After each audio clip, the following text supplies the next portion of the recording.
Hello friends, welcome back to asset builder YouTube channel. और आज का वीडियो बहुत ही खास रहने वाला है। आप सबने जरूर सुना होगा कि मार्केट हमेशा रिटर्न देती है और उसका रिटर्न 12% से लेकर 15% तक होता है। लेकिन यहाँ पे मेरा आप सबसे एक सवाल है कि ये जो आप रिटर्न कैलकुलेट कर रहे हैं वो कौन सी करेंसी में है, इंडियन रुपीस में है, डॉलर में है या फिर गोल्ड में है। जब यहाँ पे मैं गोल्ड की बात कर रहा हूँ तो एक क्वेश्चन आएगा कि क्या गोल्ड भी एक करेंसी है या फिर एसेट क्लास है। तो अगर हम हिस्टोरिकली देखें तो गोल्ड कोई एसेट क्लास नहीं है, वो एक रियल करेंसी है। क्योंकि जब फर्स्ट टाइम करेंसी इंट्रोड्यूस हुई थी तो गोल्ड के टर्म में ही हुई थी। उसके बाद काफी सारे कॉम्प्लिकेशंस आए एंड जो रियल गोल्ड था उसके बदले में अभी फियाट करेंसी चल रही है। अगर हम आज की डेट में क्रिप्टो करेंसी की भी बात करें तो वो भी कहीं ना कहीं गोल्ड की जो लिमिटेड अवेलेबिलिटी है उससे इंस्पायर होकर किसी ने क्रिप्टो करेंसी बनाया है। लेकिन फिर भी क्रिप्टो करेंसी जो है वो गोल्ड के मुकाबले कभी भी आगे नहीं रहेगी, क्योंकि वो भी एक कोड है और कोड हम कभी भी बना सकते हैं। लेकिन जो गोल्ड है वो गॉड ने दिया है और वो लिमिटेड मात्रा में ही अवेलेबल है। अगर हम इंडियन मार्केट की बात करें तो उसका जो रिटर्न है वो रूपी टर्म में हमें दिखता है। अगर हम निफ्टी की बात करें तो 2000 से लेके अभी तक काफी अच्छा रिटर्न दिया है, 12 से लेके 15% तक रिटर्न है। ईयर 2000 में निफ्टी चल रहा था 1200, वहां से आज ये 25,000 26,000 के लेवल पे ट्रेड कर रहा है। लेकिन ये जो हम लेवल की बात कर रहे हैं वो इंडियन रुपीज के टर्म में है। सिमिलरली अगर हम यूएस मार्केट की बात करें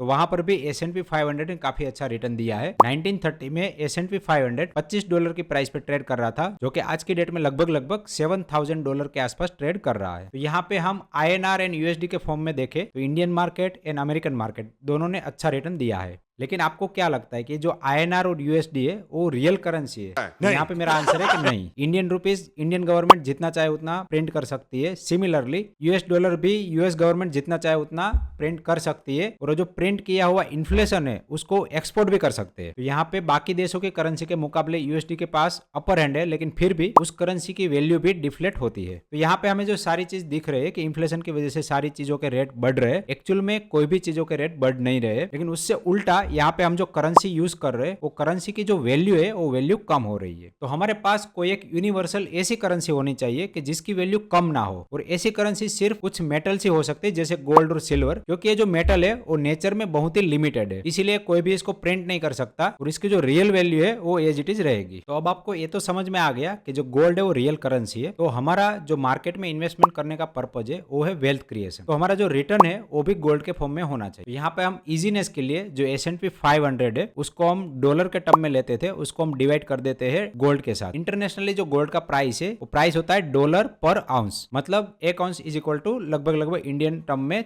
3 तोला 28 ग्राम्स के आसपास रहता है। तो अगर हम इससे डिवाइड करेंगे तो जो डॉलर है वो कैंसिल आउट हो जाएगा और जो आउंस है वो ऊपर आ जाएगा। मतलब कि यहाँ पे हम S&P 500 का जो रिटर्न कैलकुलेट कर रहे हैं वो हमारा कितने आउंस वैल्यू है उतना आएगा। ठीक है, तो यहाँ पे हमने करेंसी चेंज कर दी, करेंसी को कर दिया गोल्ड, और गोल्ड को हम मेजर करते हैं ग्राम या फिर आउंस में। यहाँ पे मेरे पास डेटा है 1930 से लेके आज तक के। तो ये डेटा देख के आप शॉक हो जाएंगे, क्योंकि 1930 में अगर गोल्ड के टर्म में हम S&P 500 का प्राइस देखेंगे तो वो था ओनली 1.55, और अगर हम आज की डेट में भी देखेंगे तो आज की डेट में भी ये सेम ट्रेड कर रहा है। तो इसका मतलब ये हुआ कि इतने सालों के बाद भी मार्केट ने एक्चुअल में कुछ पैसे बना के नहीं दिए। यहाँ पे हम मान लेते हैं कि जो मार्केट है वो 1 या फिर 1.5% के रेट से हमें डिविडेंड दे रहा है, तो वही हमारा एक्चुअल रिटर्न है 1 और 1.5%। ठीक है, तो ये भी पॉजिटिव रिटर्न है, क्योंकि यहाँ पे इन्फ्लेशन का जितना भी डेटा था वो सारा नेग्लेक्ट हो गया, उसके बाद हम रिटर्न कैलकुलेट कर रहे हैं। अब सिमिलर चार्ट हम निफ्टी का भी निकाल सकते हैं। ईयर 2000 में गोल्ड का प्राइस था 4400 और निफ्टी चल रहा था 1260। तो वहां पे जो रेशियो निकल के आता था वो 2.8 के आसपास का रेशियो था। और अगर हम आज की डेट में बात करें तो इंडिया के अंदर जो गोल्ड का प्राइस है वो 1,35,000 है और जो निफ्टी चल रहा है वो 26,000 चल रहा है। तो अगर हम ये दोनों का रेशियो निकाले तो ये रेशियो भी लगभग 1.9 1.95 के आसपास निकल के आता है। तो इसका ये मतलब है कि इंडियन मार्केट ने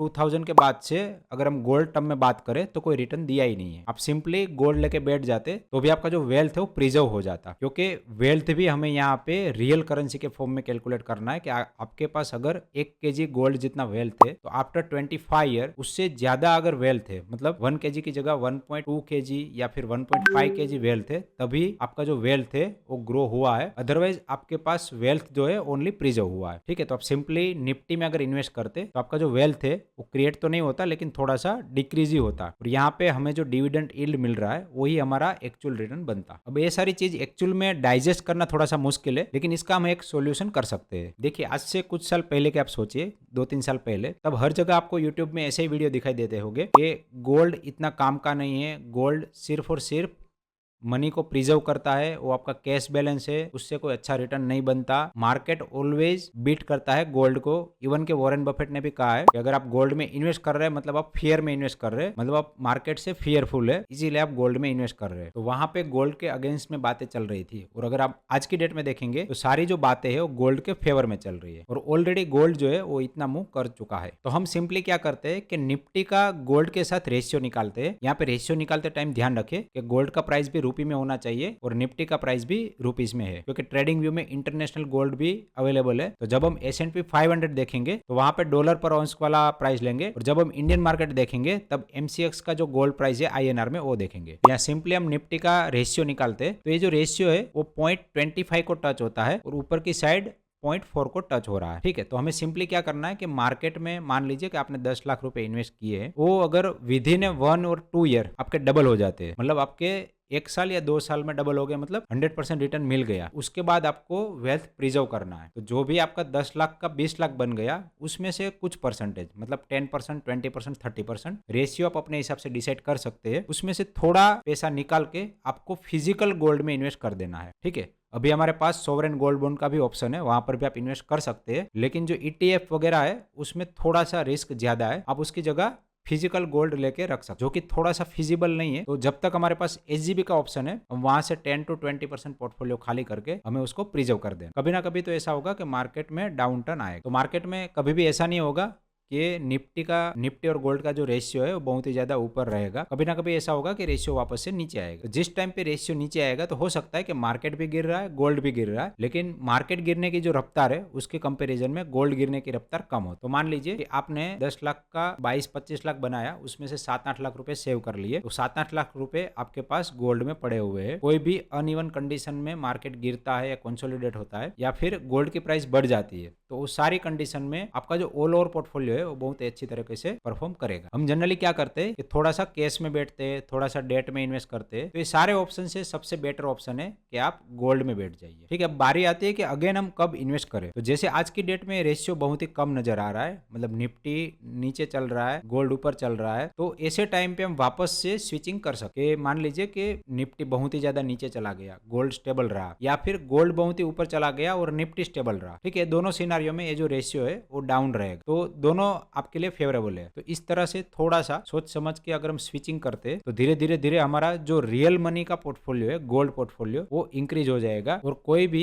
इंटरनेशनल या फिर नेशनल फाइनेंशियल क्राइसिस या फिर वॉर या फिर कोई भी कंडीशन हो, आपको ऑलवेज वो जो गोल्ड पोर्टफोलियो है वो प्रोटेक्ट करता रहेगा। यहाँ पे एक डिस्क्लेमर है कि ये सारी चीज जो मैं बता रहा हूँ वो आप अपने हिसाब से सोच समझ के डेटा एनालिसिस करके और किस तरह से आप स्विचिंग करेंगे उसके रूल्स बना के उसके बाद ही एग्जीक्यूट करिए, क्योंकि आप जैसे सोचे वैसे सारी चीज काम ना करे और थोड़ा सा आपका पेशेंस भी टेस्ट हो जाए। ठीक है, तो लास्ट में कंक्लूजन इतना ही है कि जनरली गोल्ड को हम वेल्थ प्रोटेक्शन के रूप में देखते हैं और इक्विटी को वेल्थ क्रिएशन के रूप में देखते हैं। तो ये दोनों बातें सच भी है लेकिन गलत भी है, क्योंकि अगर हम इंडेक्स में ओनली पैसा डाल के भूल जाते तो इन टर्म ऑफ गोल्ड हमारा इतना रिटर्न नहीं बन रहा है, लेकिन हम दोनों का रेशियो निकाल के अगर स्विंग देखते तो बहुत ही बड़े बड़े स्विंग हो रहे हैं। तो अगर वो स्विंग का हम बेनिफिट लेते तो एक्चुअल में हमारा गोल्ड टर्म के अंदर रिटर्न बहुत ही ज्यादा बन सकता। आज के इस वीडियो में बस इतना ही था। आशा करता हूँ कि इस वीडियो में दी गई पूरी जानकारी आपको समझ में आ गई होगी। अगर आपको ये वीडियो अच्छा लगा है तो प्लीज वीडियो को लाइक करिए, चैनल को सब्सक्राइब करिए, एंड लास्ट में इस वीडियो को एंड तक देखने के लिए आप सभी का दिल से धन्यवाद।